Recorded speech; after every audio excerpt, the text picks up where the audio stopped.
Timcast IRL will be live in Miami with Patrick Bet David, Donald Trump Jr., Matt Gaetz, and Luke Rudkowski. Join us there. Get your tickets by clicking the link in the description below or by going to timcast.com.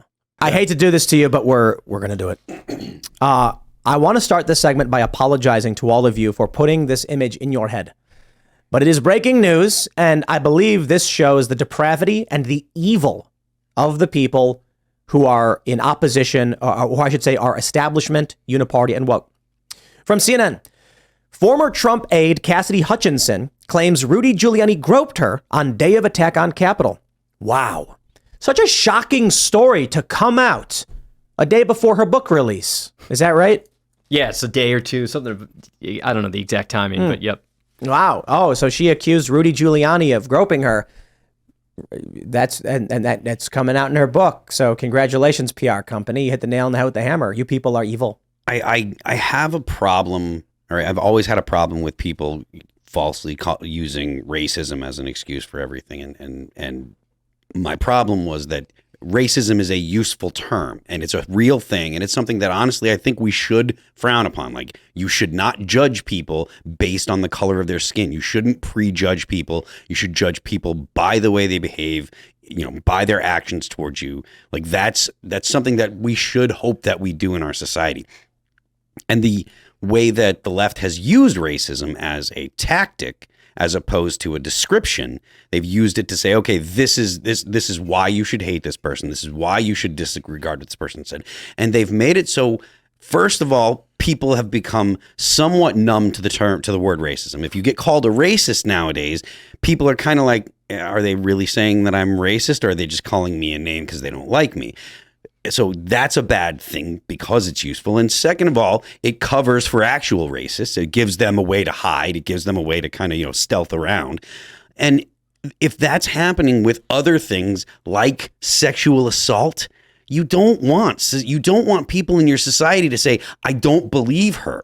Like, that's always been an argument against false accusations. And the more this is used as a tactic, the more real people that were really sexually assaulted are going to have problems convincing people that they were hurt.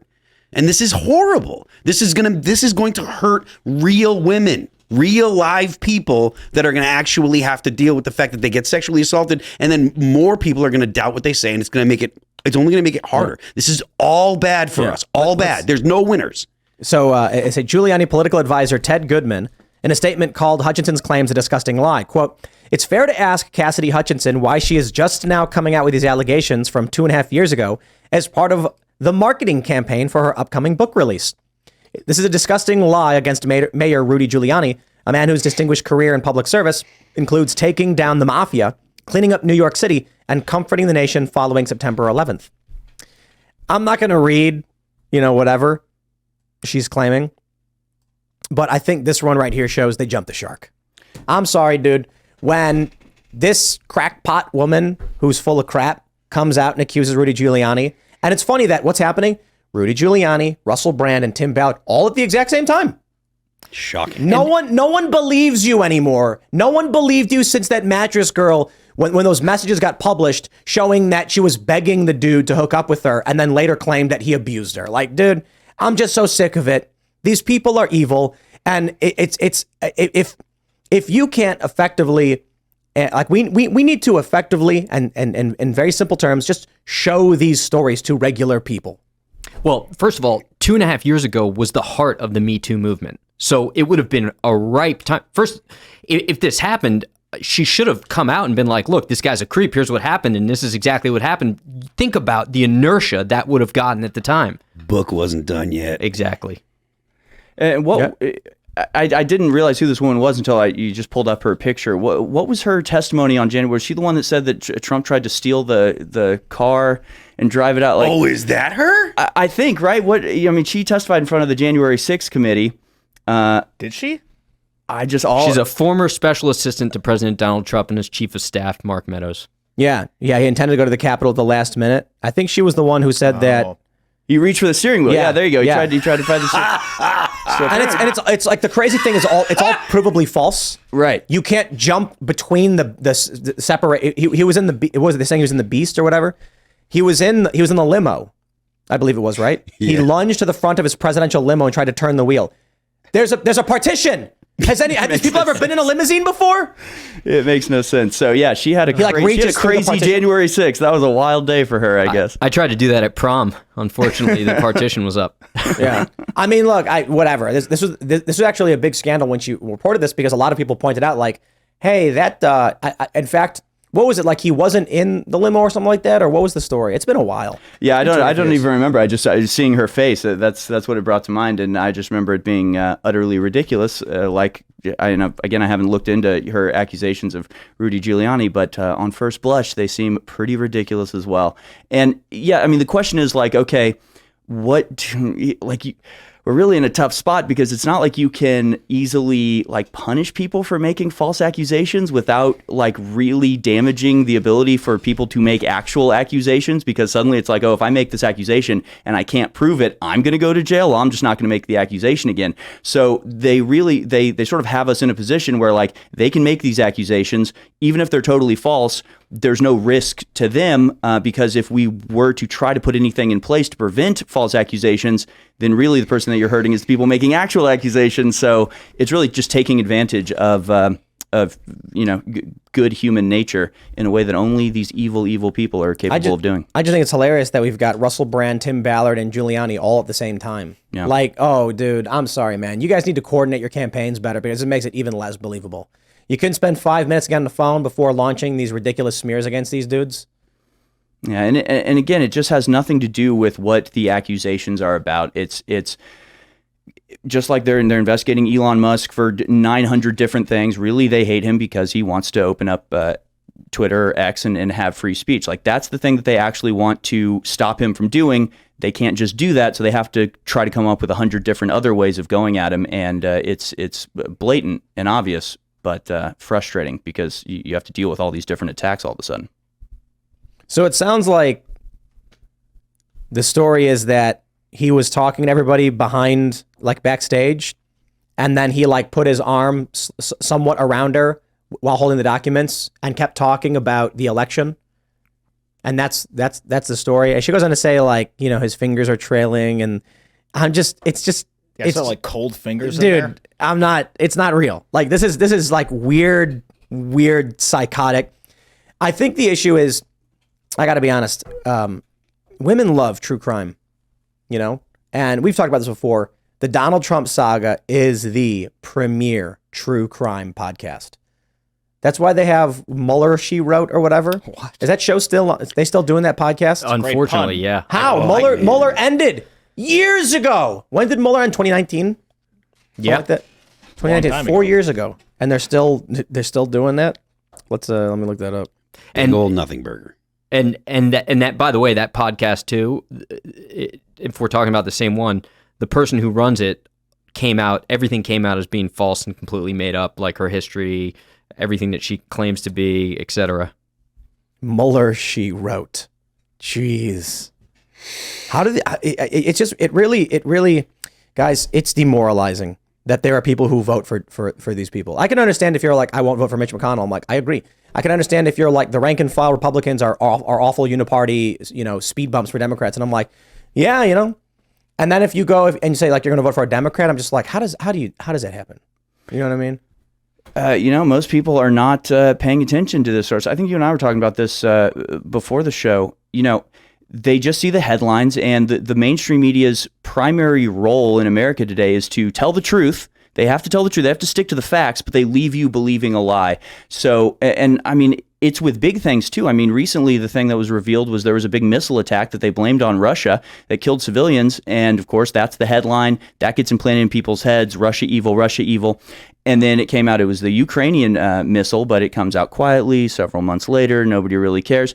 And when you do that enough and you have enough stories coming out like that, you know, they're building layer upon layer upon layer of lies. So, you know, I've had conversations with people talking about January 6th where they go, you know, yeah, Trump, you know, called for violence because this is what he does. Yeah. Remember during the campaign, you know, his people were violent during the 2016 campaign. It's like, okay, so in order to debunk the lie of 2021, I got to go all the way back to 2016 and all of the lies in between there. And they're not going to believe any of it either because Right. they're already invested in the narrative that Donald Trump is bad. Yeah, the seed is sprouted. So I posted this on my Twitter today, and you got to look this story up. There's this guy, and he's digging a hole in the beach, right? And he goes, look at what happened with the hole that was dug in the beach. And it's just him on TikTok. And then it cuts to a story in the news, and they're like, it looks like a meteor hit the beach, and we have a scientist here. And they're talking about this guy's hole. No, they're not. That's fake. Oh, that was? Oh, my God, I So- bought it. I bought the whole thing. Yeah, so this is something I talked with Alex Stein about. I was like, bro, this is your new play. Find news stories and then film yourself doing the thing in the story and then just edit it before the news story because people believe it. Well, and the reason I believed that it was actually true was because I believed that they would do something like that. So They it's would, kind of a reverse. But that's the thing. Like, everybody wanted to believe that story. And if you actually look at the videos, they're not even the same beach. One has houses in the back left of the video and the ocean to the right. The video from the news report has an island to the right and shrubberies to the left. And I'm just like, the first time I saw that video, I was just like, these are not the same place. But then everybody just keeps retweeting it because they want it to be real. Well, it's same point, same exact Now, look, point. Maybe there is like a camera angle thing where you couldn't see the island and it's true, fine, whatever. But I tell you, you see a news story where they're like, we found a hole in the beach. Then you go to the beach, dig a hole, put your video in front and say, haha, it was us, and people believe it. Yeah, that actually is pretty smart. Either way, it got me. Yeah, this is another thing I was talking about with, we used to do like viral marketing pitches. One of them was basically this. One of the ideas is you can walk around New York City until you see an ambulance, or just like the moment you see an ambulance doing something anywhere, you film it, and then you come back the next day just before the same time, so the sunlight is the same, and then film whatever ridiculous thing you want to be the story. So then the ambulance makes it look believable and real. Because if you had my joke was like, you have a cookie monster beating the crap out of a guy dressed like a giant cookie, because it's an absurd thing. And then people are going to be like, that's fake, that's not real. And then all of a sudden it shows the ambulance there and you're going, dude, wow. And they're like, whoa, now they believe it's real. So that's the viral marketing campaign strategy you see with videos like this. Well, and people are doing that quite a bit. The latest one was the woman tearing down the rainbow flag in the classroom. And it just is, I mean, to me, it's obviously fake from the outset. It's like you've got like 30-year-old people pretending to be high school kids. Or, you know, and I think maybe it's the same company or a different one that does the, you know, viral encounters on a plane. And it's like, that is not a real plane. The full video shows a scenario, and then the people say, thanks for watching our video. Right. What do you think about this scenario that we proposed today? Leave a comment below. And it's like, their clips are obviously fake when they present them, but then other people take them, snip them out of context, and then try and pass them off, and people buy it, people believe it. And you gotta, it really frustrates me. There's the first one I saw was, it's the girl in the classroom wearing a bikini, and the teacher's like, you can't wear that in my class. And I'm like, these are adults. I just ignore it. Look, if people are wondering why it is that I rarely post videos that are wrong, I just, for whatever reason, ignore very obviously fake posts, or I'll call them out. When the Covington kids things happened, my first thought was, I get all these people hitting me up being like, you got to look at what these kids did. And I'm like, what did they do? And like, here's the video. And I look at it and I'm like, I don't understand. And they're like, look what the kid's doing. I'm like, what's he doing? Like, he got in the face of that Native American guy. And I was like, it's just a video of two people standing next to each other, bro. I don't know what you're talking about. So when I watch the full video, other way around. But people want things to be true. Yeah. So they just believe it. So when these videos come out where you've got these actors staging a high school room and there's a carpet, that's the first thing I notice. I'm like, there's no carpet in a high school classroom. These people are believing this stuff. And then it turns out they're just comedians. They're actors putting on fake bits. It's like everybody wants to believe that a mother tore down a pride flag in a classroom. And I'm like, they're in an office building. Look at the drop ceiling. Yeah, it makes no sense. There's a drop ceiling and a carpet. That's not a high school. People want to believe it. But the desire to believe is also emblematic of a lot of these stories. And what we were just talking about is that when one story comes out and it's thought of as the truth for even 5 minutes or just one news cycle, that's it. There's never kind of like a retroactive re-examination of the story. And that's ultimately, you know, everything related to Trump. I think people really do not understand what AI is going to do in 2024. Boy. Yep. I think you're entirely correct. Let me give you a scenario. Do you remember, let's say, do you remember everything we talked about earlier when we were talking about restaurants, Chef Gruhl? About 95% of it. Yeah. And so if I played a recording back for you that sounded about right, you'd be like, yeah, that sounds like, I can't remember exactly what we said, but that sounds like what we said. Yeah. And then what if I change one word? You'd be like, so I'll give you a scenario. Donald Trump gets on the phone in 2024 and he says, let's say it's September. And he says to, Giuliani or whoever, look, we got to get out the vote. We got to get people to go knock on doors. We need 50,000 votes. It's the only way we're going to win this one. We lost it last time. He doesn't remember exactly what he said. Audio gets dropped where Trump goes, we need to fake the vote. We need 50,000 votes because we lost by that last time. Get it done. And they're like, whoa, and change one thing, get out to fake. What happens then is you'll end up with Trump in court. And I'm using this as a hypothetical scenario, just it could be anybody. And they'll say, did you speak with Giuliani, your legal advisor, on or around September 5th in the afternoon? I don't recall. I might have. Okay, well, I have the call logs here. This is your these are your call logs. Yes. Okay. I believe so. Okay. Yeah. The phone company confirms. I'm going to play for you some recordings that we've gotten that were given to us. And then the recording will say Donald Trump being like, hey, Rudy, it's really good to hear from you. We got big plans. We're working on great stuff. And then he's gonna be like, is this you? He's like, sounds like me. Yes. And do you remember having this conversation? Yes, I do remember this conversation. Show clip 1. Sounds like you. Do you remember it? Yes. Show clip 2. Sounds like you. Do you remember it? Yes. Play clip 3. Sounds like you. Yes. You were talking about elections and the work you were doing. Yes, of course. And then play fake clip. This is where in the conversation that you've already agreed did happen, that you were part of, and these things were all true. In this clip, you tell Giuliani to fabricate votes. No, that's not true. That's not real. But you've already confirmed everything else.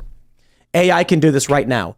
And what people don't understand is you don't remember everything you said on every conversation, and you don't even know when you're being recorded. There will be instances where somebody is like, Trump's been recorded and they've released these audio tapes, and Trump's response is going to be in defense of what he said, not realizing he never said it.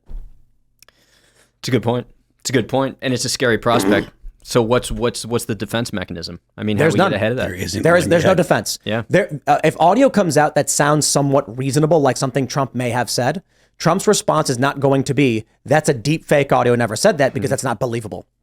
He'll say, well, I said that because we didn't mean to fake it. We were, because the natural instinct people have when they hear a recording of themselves is to try and explain away or justify why they said the things they said.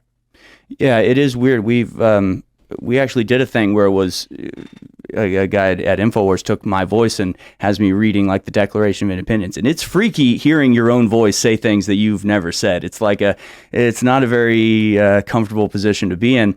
I wonder how big of a problem that's going to be, though, because I mean, we've had Photoshop forever, and AI has made it extremely easy to make anybody say anything, but that's not necessarily a new technology. I wonder how effective that's going to be, or if that's just the ubiquity. The fact that anyone can create an audio recording of any politician that sounds indistinguishable from the real thing. There's going to be, we've already seen it happen with James O'Keefe. They say a video went viral claiming to be James O'Keefe, alleging something, like we've uncovered this evidence, and it was a totally fabricated video. It was imperfect because these AIs are not that good yet, but some of them are good enough. And if you put enough work into it, you can nail the speech. So, for instance, 11 Labs is the website where you can take 30 seconds of anyone talking, upload it, and that's it. Now you can write anything you want, and you'll get anyone to say it. Just insert personality, and they'll say what you want them to say. However, the inflection can be off, timing can be off. You have to use clever tricks like using ellipses, commas, record one sentence, erase it, record another sentence. Sometimes the sentences aren't ended definitively. They end with an upward inflection, and then you're like, okay, that's weird. But if someone actually spent a week using this program and generating the voice, you would not be able to tell the difference.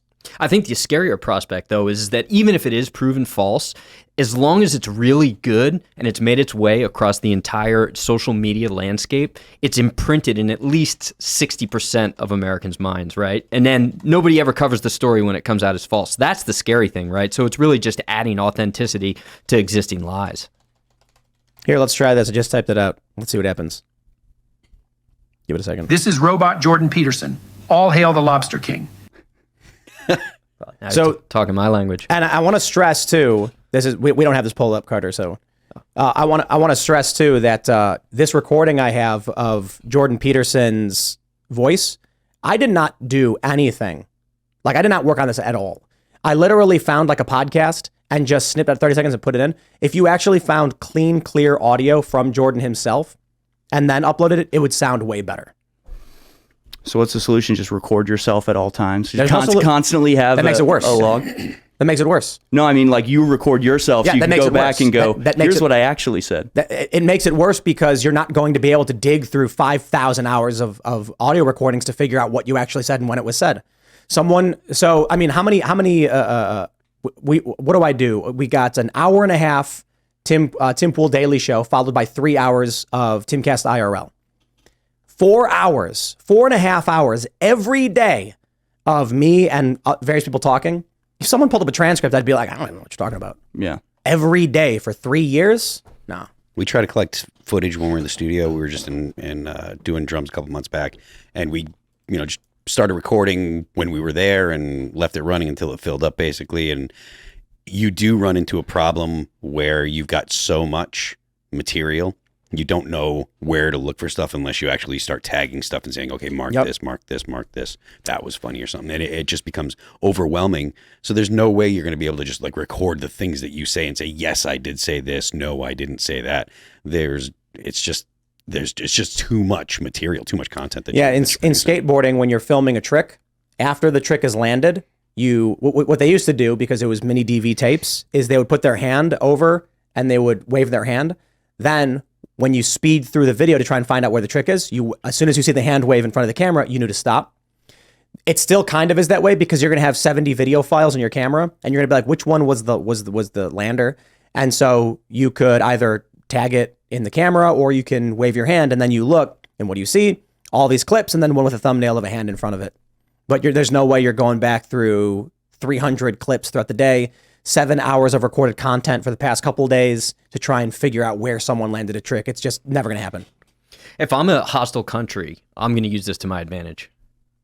Right? Oh, I mean, people don't even think about the war elements of that's this. what I'm saying. We're talking just like political foes. But now, I'm North Korea, China, any of these countries that we think are ultimately coming after us, and they are, I'm going to just completely manipulate everybody. I feel like the whole Russia probe and stuff that the Clinton campaign did to attack Donald Trump was already like laying the groundwork or demonstrating. I'm not so sure how much a foreign government is going to have a preference from one president to another. I mean, I assume just to create chaos, right? Yeah, that makes sense. But I do think that it's more of a honeypot for a candidate to do something to an opposing candidate than for a foreign country.